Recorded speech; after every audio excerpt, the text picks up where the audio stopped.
لنډه او دردونکې کیسه. امید لرم چې تر پایه پورې راسره واورئ.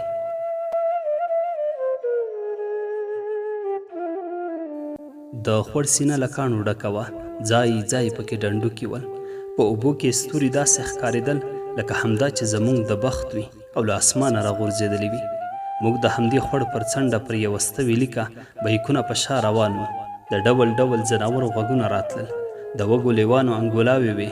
کله خو به دا غږونه دومره رانږدې شول چې بدن به مې ولړزېدو او فکر به مې کاوه چې راورسېدل او اوس به مې په پنډۍ داړې سرې کړي.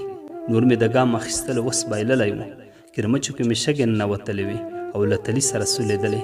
سخت یې په تنګ کړی وم. څو ځلې ټکنی شوم، غوښتل مې ودرېږم، د بوټانو مزي پرانیزم او ښه یې وڅنډم، خو وېرېدلم چې هسې نه یوازې پاتې شم او د ځناورو د خوراک شم.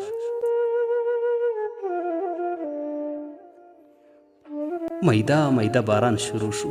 پاس مې وکتل، روښانه ستوري لکه زموږ بې سرنوشته ځوانان نادرکه شوي ول او وریځو سپوږمۍ په تورو منګولو کې نیولې وه. قاچاقبر ودرېده او بیا یې وویل موسم ښه نه دی، شاید باران شدید شي. مخکې له دې چې باران زیات شي او سیلابونه راشي باید له خوړ ووځو. دا خوړ ماته ډېر خطرناک ښکاري، هلی نو چابک شئ. ژور خوړ، د داړونکو ځناورو غږونه، پاس تک تور او بېستورو اسمان ویرونکی منظر جوړ کړی و. کله ناکله خو به اسمان کې له ډارونکو غږونو سره داسې برېښناوې کېدلې لکه خپل قسمت چې راته غاښونه چیچي. دې ویرې راځنې ستړیا هېره کړه او ګامونه مې چابک کړل. څاڅکي ورو ورو زیات شول، لاره ښویه شوه، هره لحظه د غورځېدو امکان و. له ما سره د نږدې روان ملګري چې لا یې د ځوانۍ لومړی پسرلی هم نه و پیل شوی قدمونه کاواکه شول. د وی مورې چیغه یې کړه، زر مې ونیوه، همداسې مخکې روان و. وړاندې یوه توره سیمه ښکاره شوه. قاچاقبر ودرېده او بیا یې وویل هلکانو لږ دمه واخلئ، دا ځنګل دی، د پلار باغ مو نه دی. دلته ځناور دي، وږي دي او همدې ته په تمه دي چې ښکار پیدا کړي. له یو بل نه به ډېر نه لرې کېږئ. که څوک پاتې شو نو دی پوه شه او ځناور. ها، یوه بله خبره هم واورئ، دلته ځنګل دی خو سا اوبه او خټې هم شته. کوشش وکړئ چې پکې بند نه شئ. که پکې بند شوئ د همدې ځای به شئ. دا خبره بیا واورئ چې هیڅوک به بل چاته نه درېږي، د هر چا خپل قسمت. پوه شوئ؟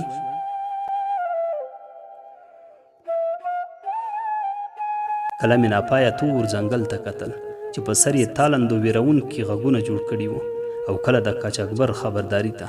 پښې مې سستې شوې، ساه مې تنګه تنګه کېدله. د کلي یوه شپه رایاده شوه. د جوارو وخت و. دا وخت زموږ سیمه کې شغالان او شکاڼه پیدا کیږي. دوی جوارو خوړلو پسې له غرونو کروندو ته راښکته کیږي. بزګران د دې لپاره چې فصلونه ترې وساتي پټیو کې ټیمان ټنګوي، شپېلۍ وهي چې ځناور وډار شي او ورانه شي. په هغه شپه بام کې یوازې پر کټ پروت وم، تازه ویده شوی وم چې شپېلۍ شوې، د ټیمانو ټنګا شوه، شور ماشور شو. له دې سره مې یو دم خوا کې درب شو. نږدې له بامه لاندې لوېدلی وم. ما ویل که شغالان او شکاڼه بام ته راوختل، خو چې ومې کتل د پیشو غبرګې سترګې وځلېدې.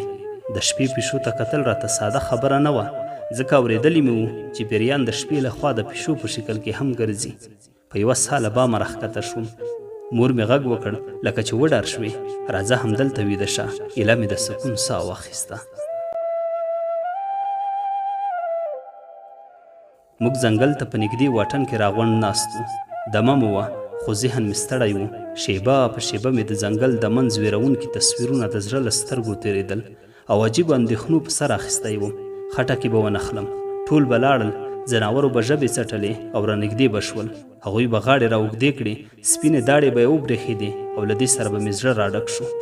همدې ویرونکو خیالونو کې غرق وم چې قاچاقبر غږ وکړ پورته شئ، پخوانۍ خبرې مو په یاد دي؟ هیڅوک بیا د ګیلې حق نه لرئ. یوه ستړي ځوان ورته وویل تا خو مې پلار ته ویلي وو چې فقط 3-4 ساعته پیاده لاره ده، هغه هم هواره او هیڅ خطر نه لري. اوس مو په دې تور ځنګل نه نباسې؟ قاچاقبر خبره ورپرې کړه، د پلار بچیه دا قاچاقي سفرونه دي، د پلار باغ دی نه دی چې آرامه پکې چکر ووهې. دومره چې نزدانه وې تیاره کې به تللی وې. جګ شئ، نور د خبرو وخت نشته. ټول پورته شو. زما خواته کوچنی هلک را جوخت شو او بیا یې په ژړغوني غږ وویل خیر دی ورور مې، پښې مې تڼاکې دي، درد کوي، که ځنګل کې پاتې شوم یوازې مې پرې نږدې له ځناورو ډېر ډارېږم تیره تیره غاښونه یې دي که خبره یې نیمایي کې پاتې شوه داسې سلګو ونیوه ما ویل که اوس به یې مرۍ اور واخلي او له دې سره به ځنګل هم سره لمبه شي حیران وم څه ورته ووایم زه خپله همداسې ویرې لړزولم